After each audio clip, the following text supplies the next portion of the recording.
Hello, hello, hello. Ẹ̀yin èèyàn mi, ó lágbára. Ẹ kú dédé wòyí. A kú ojúmọ́ ẹni. Bẹ́ẹ̀ ni, kábíyèsí ti triumphal o. Kábíyèsí ti bínú tán. Wọ́n ti banish gbogbo àwọn olórí tó wà láàfin. Ẹ ti gbọ́ gbogbo olórí tó wà. Wọ́n ní kábíyèsí, ó ti high. Kábíyèsí ti high o. Ó ní kò sí ṣeréṣeré mọ́. Wọ́n ti sọ òun di gbogbo noise tí kábíyèsí ń gbọ́ ń tà. Wọ́n ní kábíyèsí ti soft jù. Wọ́n ní kábíyèsí, àwọn obìnrin yẹn ti fẹ́ sọ kábíyèsí di gbẹ̀wù dání. Àwọn obìnrin yẹn ti fẹ́ ṣe kábíyèsí bákan. Wọ́n ní etí kábíyèsí ti kún níta. Ó ti kún ní internet everywhere. Pé kí leléyìí? Kí leléyìí? Wọ́n náà banish ẹ̀. Wọ́n tiẹ̀ ní Ashley, ìyẹn there's nowhere to be found. Wọ́n tiẹ̀ ti cancel ìyẹn kúrò. Wọ́n ti cancel ẹ̀, wọ́n ti delete ẹ̀ kúrò láàfin. Bẹ́ẹ̀ náà ni èyí old mama Yongi tó ní kò sí, instead of tóun máa fi lọ, tó ń tì síta tó ń padà wá, tó ń tì síta tó ń padà wá, tó ní àfi tóun bá máa pa mí, tó máa kú sínú ààfin. Wọ́n lọ́wọ́ ẹ̀ ló máa fi ṣe rẹ̀ kó lọ kú síbi ilé baba Nasiru, kì í ṣe bí. Wọ́n ní ìyẹn wà bí aláìsí ní ààfin. Ṣé rí èyí tó ń pè ní gẹ́ẹ̀ ọmọ orírìn? Ó pa là ń tà. Ìyá ìbejì àtọwọ́dá fake tó ní kó lọ ṣe DNA, tó lóun ò ní ṣe, bí gbogbo wọn ṣe tẹ́, bí gbogbo wọn ṣe fake ara wọn, bí gbogbo wọn ṣe ká àbùkù. Kábíyèsí kọ́ nọ́mbà wí o, láíláí kábíyèsí wa kẹ̀. Kábíyèsí tó jẹ́ pé ọmọ ọlọ́mọ tó sáwọn òbèlè ní kíni. Thank God pé kábíyèsí ti bí Tadé ní káwò. Tó wá pé kò bí Tadé ní káwò, tí gbogbo ayé mọ̀ pé ọmọ kábíyèsí ni, ìjẹ kábíyèsí ni, is part and parcel of kábíyèsí. Tí ó bá jẹ́ bẹ́ẹ̀, ẹ mọ nǹkan tí ìbá sọ kábíyèsí, tó fẹ́ sọ kábíyèsí, àwọn obìnrin burúkú wọ̀nyẹn. Ẹ mọ nǹkan tó fẹ́ sọ kábíyèsí di. Wọ́n lè sọ pé bóyá lágbájá ò lè perform àbí kò lè ṣe kíni. Nǹkan tó fẹ́ try láti ṣe bẹ́ẹ̀ tó Ọlọ́run dójú tí wọ́n wó fúlẹ̀, ó nà wọ́n pàṣán níta gbangba. Ìyẹn àwọn obìnrin burúkú, àwọn èṣù, àwọn ẹni èṣù, àwọn èṣù bí èèyàn, àwọn èèyàn bí èṣù. Kábíyèsí, mo ṣe kábíyèsí láìmọye ìgbà fún yín. Tó wá pé kì í tiẹ̀ ṣe kábíyèsí ta tí ẹ mọ̀, a mọ kábíyèsí bẹ́ẹ̀ ni mò ń wò. Tí kábíyèsí wa bá tiẹ̀ sọ pé òun tiẹ̀ fẹ́ràn obìnrin, ṣé tí èèyàn bá tiẹ̀ fẹ́ràn obìnrin, wọ́n á ní ṣé èèwọ̀ nìyẹn? Is it a crime to love women? Is it a crime to appreciate women? Because ó mọ̀ pé inú ìyá ẹ̀ lòun ti jáde, inú obìnrin lòun ti jáde, ó dẹ̀ nífẹ̀ẹ́ gbogbo obìnrin. But àwọn eléyìí wọ́n kàn jẹ́ àwọn ẹni ìyà. Àwọn tó fẹ́ take gbogbo nǹkan, wọ́n fẹ́ take appreciation kábíyèsí for granted. Can you imagine? Torí ẹ̀ náà wọ́n á bẹ̀rẹ̀ sí ní tẹ́lẹ̀ báṣubàṣu. Tó fẹ́ máa fún kábíyèsí léèwọ̀ jẹ. Èèwọ̀.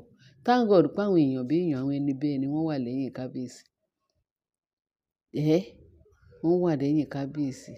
Ẹ ń gbọ́ kábíyèsí, ẹ fi ìpè lásán ni. Èèyàn lásán ṣe kábíyèsí ni. Ẹ mọ̀ pé kábíyèsí ń wá látọ̀run wá. Ẹni tó lọ́run ti yàn látọ̀run wá tó dẹ̀ fún níyàwó ẹ̀ látọ̀run wá, that is Naomi. Kábíyèsí, ẹ ṣé gan-an ni. A dúpẹ́ gan-an ni. Ẹ rí bí àwọn èèyàn ṣe ń jubilate. Kábíyèsí, àwọn èèyàn ti ń jubilate gan-an ní íńtánẹ́ẹ̀tì pé this is our kábíyèsí. This is kábíyèsí wa tó ṣẹlẹ́ńkẹ́jọ. Kábíyèsí wa tó mọ what's up. Kábíyèsí, ẹ ṣé o. Ẹ ṣé o. Àṣé gbogbo bẹ́ẹ̀ ṣe dákẹ́. Àgbò tó tàdí sẹ́yìn ni.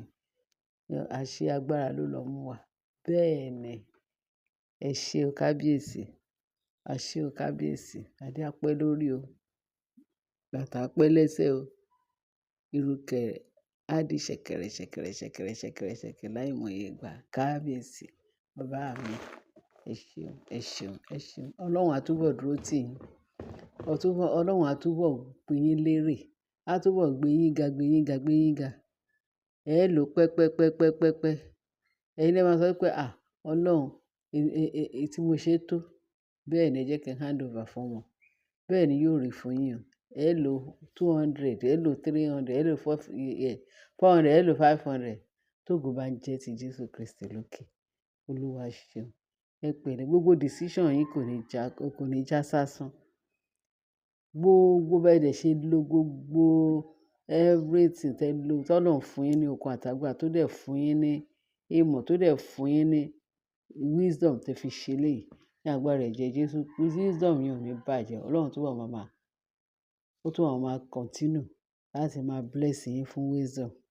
Bẹ́ẹ̀ ni, gẹ́gẹ́ bí ọba Solomon, tọ́lọ́run sọ pé kí ló fẹ́? Ó sọ fún Ọlọ́run pé wisdom lòun fẹ́, wisdom and understanding. Ọlọ́run dẹ̀ fún pé ò béèrè orí àwọn ọ̀tá ẹ̀, ò béèrè ẹ̀mí àwọn ọ̀tá ẹ̀. Nítorí náà, màá fún ẹ ní gbogbo nǹkan tó fẹ́ láyé, gbogbo orílẹ̀-èdè ó máa fún sí ìkáwọ́ rẹ̀. Ọlọ́run promote ọba Solomon. Bẹ́ẹ̀ náà ni Ọlọ́run ṣe máa promote yín.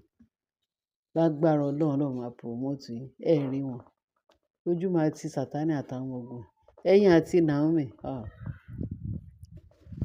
ẹ ṣe ilé ayé yín pẹ́pẹ́pẹ́pẹ́pẹ́pẹ́. Ọmọ yín Tádéníkáwò, bẹ́ẹ̀ ni, á di irú àdìgbà. Á ní ọ̀wọ̀ rere lẹ́yìn. Gbogbo àwọn ọmọ yín pátápátá, gbogbo wọn pátápátá. Àyà yín, ẹ̀yin àti Naomi, àyà yín àti ìbùkún Ọlọ́run, òun lè máa fi tọ́ wọn. Òun lè máa fi jèrè wọn. Àwa náà máa jèrè tiwa. Because ó di dandan. Wọ́n lẹ́ni tó bá fẹ́ ire kó yọ̀ fún ni ire. Ẹni tó bá fẹ́ kí ti ẹmọ ẹlòmíì dà, ó di dandan kóun náà tó fẹ́ kí ti ẹ̀ dà, ó di dandan kó tọrọ rere fún ọmọnìkejì. Kábíyèsí, we so love you. Daddy, Kábíyèsí, we love you.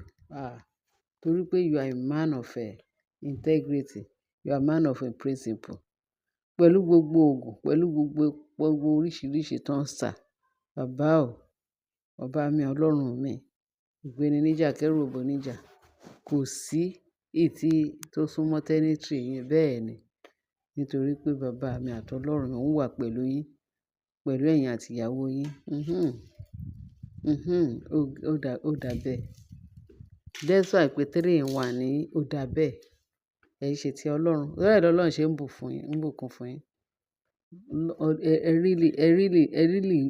Ẹ really appreciate Ọlọ́run Olódùmarè. Ẹ really gba ẹ̀mí Ọlọ́run láàyè nínú ayé yín. Bẹ́ẹ̀ ni. Ọ̀nà tẹ fi fún Naomi ìyàwó yín ní ààyè pé kó sin Ọlọ́run bàbá, ọmọ àti bàbá ẹ̀mí mímọ́ àti Ọlọ́run ọmọ. Bẹ́ẹ̀ ni. Ìbùkún rẹpẹtẹ látòkè òde ọ̀run lọ́lọ́run máa gbé lé yín lọ, ló máa bá yín ṣe. Ààfin yín yẹn ẹ ní regret. Gbogbo àwọn tó fẹ́ ba ààfin yín jẹ́ fún yín, orúkọ Jésù tó fẹ́ ba kingdom yín jẹ́, kọ́lọ́run kó bá rán wọn níṣẹ́ pátápátápátá. Wọ́n máa bojú wẹ̀yìn. Ayọ̀ àti àlàáfíà lẹ máa fi gbé ìgbé ayé yín pẹ̀lú Naomi. In Jesus' name.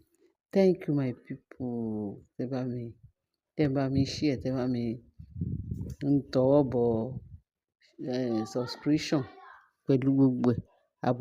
Ìbùkún Ọlọ́run, àánú Ọlọ́run yóò máa dúró tì wá o. In Jesus' name. Ẹ ṣé gan bẹ́ẹ̀ ṣe ń tẹ́tí sí wa. Bye.